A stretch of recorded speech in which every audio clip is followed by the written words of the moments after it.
Streaming to Facebook and YouTube. Brought to you by Peterson Insurance, your Pekin Insurance agent in Clinton.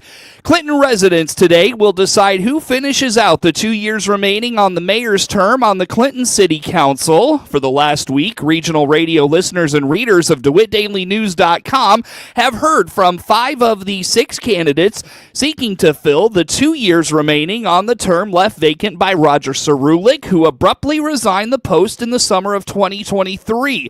The candidates running for mayor include Doug England, Kelly Harvey, Robert Kreitler, Helen Michelossi, Seth Reddington, and Doug Tucker. 5 of the 6 candidates recently participated in a candidates forum at Clinton High School hosted by WHOW. Many weighed in on the issues facing Clinton in the years ahead. You can hear that forum in its entirety at DeWittDailyNews.com and by clicking on the Mayor Candidate Forum tab at the top of the homepage. Keep it to Regional Radio tonight as we bring you coverage of the election after the polls close. The Clinton Community Education Foundation is trying out a new fundraiser this weekend. Chris Schaefer with the CCEF explains they are hosting a Kentucky Derby Trivia Night. This replaces the Derby Day fundraiser, the foundation's popular fundraising event for many years. In lieu of our Derby Days, we're having a Kentucky Derby Trivia Night. It's going to be April 5th. Doors open at 5:30. It's going to be at the Heights School, and trivia starts at 6 o'clock. And you can go to our website, which is CCEF15.org, and find out information about that. But we're going to be sponsoring up to 15 trivia teams. We're hoping lots of folks come because this will be our major fundraiser for the spring. Going a different way this year. Hopefully it attract a few more people. CCEF board has purchased a trivia package, so the questions are all vetted and all of that kind of good stuff, but we'll be running it. In addition to the trivia contest, we'll have 50-50 raffles. We'll have a silent auction, so there's lots of opportunities. We'll have refreshments, so we're glad to have anybody and everybody come join us. Up to 15 teams can participate in the fundraiser. Teams can include as many as 10 people. Again, the event takes place at Clinton High School this Saturday, April 5th. Get more information and register at CCEF15.org. Follow the CCEF on Facebook and Instagram for more information on all the happenings within the organization. They recently distributed $22,000 in teacher grants last month across the district's buildings.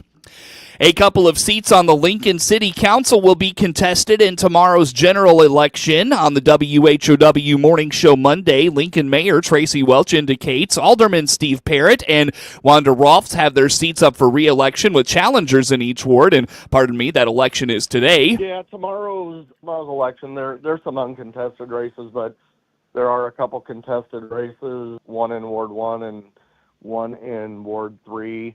And we just encourage everybody to get out there and do your research and then choose the candidate that you feel is best to help move the city forward. In Ward 1, Alderman Steve Parrott, he is running to keep his seat, and he is running against Seth Goodman. And Seth was a former council member as well, and mayor. So that's a race in Ward 1. And then Ward 3 is another race that's going on, and that is Dennis Clemens. And Dennis was the nominee coming out of the primary, and he's running against a young lady named Taylor Lyons. So all good candidates, and I think they'll all do well and help the city of Lincoln. According to the mayor, every other election cycle, half the city council is up for re-election. The mayor is running unopposed in this year's election. A McLean County School District is going to be a board member short after today's general election. On the WHOW Morning Show Monday, Superintendent of Heyworth Schools, Dr. Lisa Taylor, told Regional Radio they have 4 board seats up for re-election on the school board today. According to Dr. Taylor, most of the interest in being on the Board of Education reside in the largest part of Heyworth. There's 4 for 2 spots, so those ones are contested, and one based on her district will automatically be in, and then one will be vacant. So we have congressional districts. We have 8, and every time you don't fill all of your board seats, because the central hub of Heyworth is all one district. So of course the people interested, are from there. So after we don't fill vacancies, we have to go to an at-large referendum, which would mean majority, but it didn't pass. There were a couple districts that was like 3-2 on votes. So we still have these old, smaller congressional districts, and sometimes it's hard to get people from those small areas. So keep it to regional radio tonight for election coverage after the polls close. The general election, of course, is today. Get news anytime from your computer or mobile device at DeWittDailyNews.com. A look at local sports comes your way next.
With SRN News, I'm Rich Thomason in Washington. 3 special elections with national impact are being held today in